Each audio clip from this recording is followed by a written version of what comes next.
Hi friends, welcome back to my channel. పారిజాతానికి mass warning ఇచ్చిన జ్యోత్స్న. రాబోయే ఎపిసోడ్స్లో ఏం జరగబోతుందో ఇప్పుడు తెలుసుకుందాం. ఈరోజు జరుగుతున్న ఎపిసోడ్లో అయితే కొత్తగా ఆఫీస్లో జాయిన్ అయిన గీత మరియు సూరజ్ అయితే కాఫీ తాగుతూ మాట్లాడుకుంటూ ఉంటారు.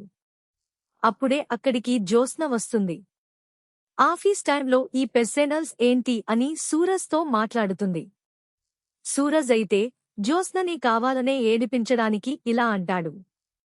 నువ్వేదో జెలస్ ఫీల్ అవుతున్నట్టున్నావ్ అని అంటదు. నేనేమీ ఫీల్ కాలేదు. ఆఫీస్ టైంలో ఈ టైం వేస్ట్ పనులు మానుకోమని చెప్తున్నాను అని అంటుంది. ఇంకా సూరజ్ అయితే అక్కడి నుండి వెళ్ళిపోతాడు. గీతని ఆగమని జ్యోత్స్న చెబుతుంది. గీతతో జ్యోత్స్న ఏమీ మాట్లాడుతుందో వినాలని సూరజ్ అయితే అక్కడే చాటుగా నిలబడి వీళ్ల మాటలు వింటుంటాడు. గీత అయితే సూరజ్కి తాను ప్రపోజ్ చేసిన విషయం, అతను రిజెక్ట్ చేసిన విషయం జ్యోత్స్నకి చెబుతుంది. అతను మిమ్మల్ని కూడా రిజెక్ట్ చేశాడంట కదా అని జ్యోత్స్నని ఆడుతుంది. జ్యోత్స్నకి అయితే సూరజ్ మీద పీకల దాకా కోపం వాస్తూ ఉంటుంది. ఇంతలో ఆఫీస్ బాయ్ వచ్చి మీటింగ్ ఉంది, రమ్మనమని చెప్పి జ్యోత్స్నతో అంటాడు. ఇంక అందరూ ఈ రేనో సీజన్లో సేల్స్ ఎలా పెంచాలి అని మాట్లాడుకుంటున్న సందర్భంలో అక్కడికి మాలిని మరియు దక్షిణమూర్తి అయితే వస్తారు. శివన్నారాయణ అయితే మిగతా డైరెక్టర్స్తో తర్వాత మాట్లాడతామని చెప్పి వాళ్ళని పంపిస్తాడు. ఇప్పుడు అక్కడ శివన్నారాయణ, దశరథ, కార్తీక్, దీప, జ్యోత్స్న, సూరజ్, మాలిని మరియు దక్షిణామూర్తి ఉంటారు. అప్పుడు దక్షిణామూర్తి అయితే నా మనవరాలికి ఎవడో దిక్కు మొక్కులేని అనాథని తెచ్చి పెళ్లి చేస్తున్నావా? కావాలంటే నేనే ఒక మంచి సంబంధం చూస్తాను. అమ్మా, నాన్న ఎవరో తెలియని వీడికి ఇచ్చి ఎలా పెళ్లి చేస్తున్నవు అని శివన్నారాయణతో అంటదు. అప్పుడు జ్యోత్స్న అయితే మనిషికి ఉండాల్సింది డబ్బు, పేరు ప్రతిష్టలు కాదు, క్యారెక్టర్ ఉండాలి. అది సూరజ్కి ఉంది. తాను తప్పు చేయడు. అందుకే అతను మా అవుట్ హౌస్లోనే ఉన్నాడు. తప్పు చేసి ఉంటే అతను ఇక్కడ ఉండమన్న ఉండడు. అయినా నా గురించి ఆలోచించడానికి మీరెవ్వరు. నాకు ఏది మంచో ఏది చెడో నా ఫ్యామిలీకి తెలుసు. ఇంకెప్పుడు నా విషయంలో జోక్యం చేసుకోవద్దు అని చెప్పి వాళ్ళిద్దరినీ వెళ్ళిపొమ్మనమని చెబుతుంది. మాలిని మరియు దక్షిణామూర్తి అయితే ఇంక చేసేదేమీ లేక అక్కడి నుండి వెళ్ళిపోతారు. అప్పుడు శివన్నారాయణ అయితే వాళ్లకి బాగా బుద్ధి చెప్పావు అని జ్యోత్స్నతో అంటాడు. ఇంకా బుద్ధి చెప్పాల్సిన వాళ్ళు ఇంకొకరు ఉన్నారు అని జ్యోత్స్న అంటుంది.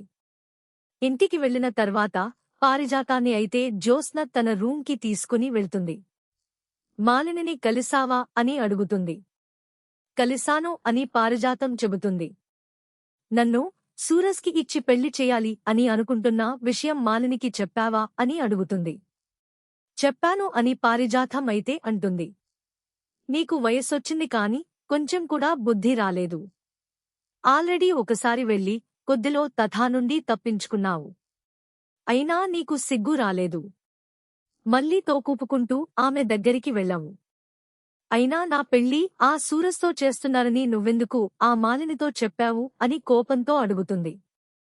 అంటే అది ఆ మాలిని అడిగేసరికి చెప్పను అని పారిజాతం అంటుంది. నువ్వు చెప్పడం వాళ్ళ ఈరోజు ఆ మాలిని మరియు దక్షిణామూర్తి తాత ఇద్దరు కలిసి ఆఫీస్కి వచ్చారు. సూరజ్ని అమ్మ, నాన్న లేనివాడు, ఒక అనాథ అని చాలా అవమానించారు. ఇంకోసారి ఆ మాలిని దగ్గరికి వెళ్ళావని తెలిస్తే నేనేం చేస్తానో నాకే తెలియదు, జాగ్రత్త అని చెప్పి అక్కడ నుండి వెళ్ళిపోతుంది. అప్పుడు పారిజాతం అయితే సూరజ్ని అవమానిస్తే ఇదెందుకు ఫీల్ అవుతుంది, ఇది కూడా సూరజ్ని ఇష్టపడుతుందా అని డౌట్ పడుతుంది.